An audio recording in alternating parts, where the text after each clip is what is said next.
Hello friends, आज का topic हमारा इन्फ्लेशन है। पहले समझते हैं कि इसका की टारगेट्स क्या क्या है। पहला टारगेट है कि हमें ओवरऑल जो प्राइस राइज है इकोनॉमी में उसको लिमिट में रखना है, मतलब कंट्रोल में रखना है।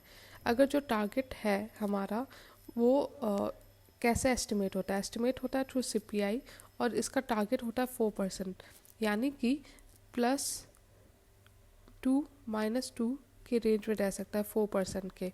उसी तरह तीसरा पॉइंट है कि controlling inflation is to be balanced with maintenance of economic growth, मतलब कि हमें इन्फ्लेशन को इस तरह कंट्रोल करना है ताकि हमारा इकोनॉमिक ग्रोथ भी मेंटेन हो। ऐसा ना हो कि इन्फ्लेशन को कंट्रोल करते करते हमारा इकोनॉमिक ग्रोथ सफ़र करे। अगर अभी का बात करें तो हमारा जो सीपीआई हेडलाइन सीपीआई इन्फ्लेशन है, मतलब कि कंज्यूमर प्राइस इंडेक्स के अनुसार वो 6.6% है। ये आपको याद रहना चाहिए। दूसरा कि जो सीपीआई सी इन्फ्लेशन है increase in most of the states in the current year mainly due to food inflation. तो मतलब फूड इन्फ्लेशन मेन रीज़न है फॉर इंक्रीजिंग सीपीआई इन्फ्लेशन। तीसरा पॉइंट है कि higher urban inflation then rural inflation, मतलब कि urban area में ज़्यादा है कंपेयर टू रूरल।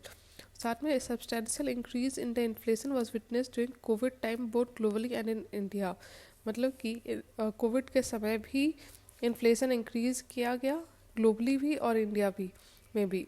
अगर हम स्कीम या पॉलिसीज़ बात करें तो इसमें आप मेंशन करोगे एसेंशियल कमोडिटीज़ अमेंडमेंट एक्ट, जो कि रेगुलेट करता है जो एसेंशियल कमोडिटीज़ हो गए जो कि आदमी के जीवन जीने के लिए ज़रूरी है, इम्पॉर्टेंट है। तो एसेंशियल कमोडिटीज़ का लिस्ट है, उसी पे ये एसेंशियल कमोडिटीज़ अमेंडमेंट एक्ट है जिसका प्राइस पे गवर्नमेंट ध्यान देती है। दूसरा है कि बैन करना of export of onions, imposition of stock limit और ईजिंग ऑफ रिस्ट्रिक्शन, मतलब कि जैसे ही प्राइस इंक्रीज होता है तो गवर्नमेंट ये स्टेप्स लेती है जैसे कि बैन करना ओनियन का एक्सपोर्ट, स्टॉक लगा देना, रिस्ट्रिक्शन पे जो भी इंपोर्ट का है उस पर रिस्ट्रिक्शन कम करना, ये सारे स्टेप्स लेती है गवर्नमेंट। तीसरा पॉइंट है कि बफर स्टॉक, मतलब कि पहले से ही एक बफर बना के रखना कि जैसे ही प्राइस इंक्रीज़ होगा तो ये क्या करती है गवर्नमेंट की पल्स को मार्केट में रिलीज़ कर देती है। तो जो सप्लाई और डिमांड का जो चेन है उसमें सप्लाई मेंटेन हो जाता है डिमांड के अनुसार और प्राइस एक लिमिट में ही रहती है। चौथा है आपका प्राइस स्टेबलाइजेशन फंड स्कीम और प्राइस सपोर्ट स्कीम। ये आपका जो भी प्राइस है उसको नॉर्मल और कंट्रोल में रखने के लिए ये सारे स्कीम्स हैं।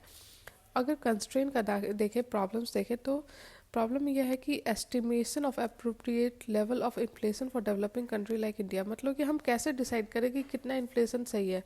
कुछ हद तक तो इन्फ्लेशन जरूरी भी होता है हमारे ग्रोथ के लिए, लेकिन अगर ज़्यादा इन्फ्लेशन है तो वो गड़बड़ है। लेकिन डिसाइड करना भी आसान नहीं होता। दूसरा कि सबड्यूड इकोनॉमिक एक्टिविटी, मतलब कि कोविड हो गया और बाकी भी चीज़ों के कारण ग्लोबल लेवल पे जो इकोनॉमिक ग्रोथ है, इकोनॉमिक एक्टिविटीज़ बहुत सफ़र कर रही है, उसको वो दूसरा फैक्टर है। तीसरा है कि पेंडेमिक इंड्यूस्ड सप्लाई कंस्ट्रेंट, मतलब कि पेंडेमिक के कारण ही भी बहुत सारे प्रॉब्लम हो रहे हैं, जैसे कि लेबर शॉर्टेज हो गया, फिर सोशल डिस्टेंसिंग के कारण फैक्ट्रीज में लोग काम नहीं कर पा रहे थे, जो प्रोडक्शन और डिस्ट्रीब्यूशन नेटवर्क है उसके ऊपर असर पड़ा है। तो ये सारे फैक्टर्स हैं। चौथा जो है कि बहुत ज़्यादा फूड इन्फ्लेशन है जिससे कि बाकी जो प्रोडक्ट्स हैं उन पे भी इम्पैक्ट करता है, जैसे कि vegetable, meat, fish, oil, fat, pulse, इन सब पे इन्फ्लेशन बहुत ज़्यादा है। तो फूड इन्फ्लेशन एक मेजर एलिमेंट है। अगर कैसे हैंडल करना है या वे फॉरवर्ड है तो इसमें आप क्या लिखोगे? उसमें आप लिखोगे कि इफेक्टिव इम्प्लीमेंटेशन होना चाहिए of counter cyclical physical policy.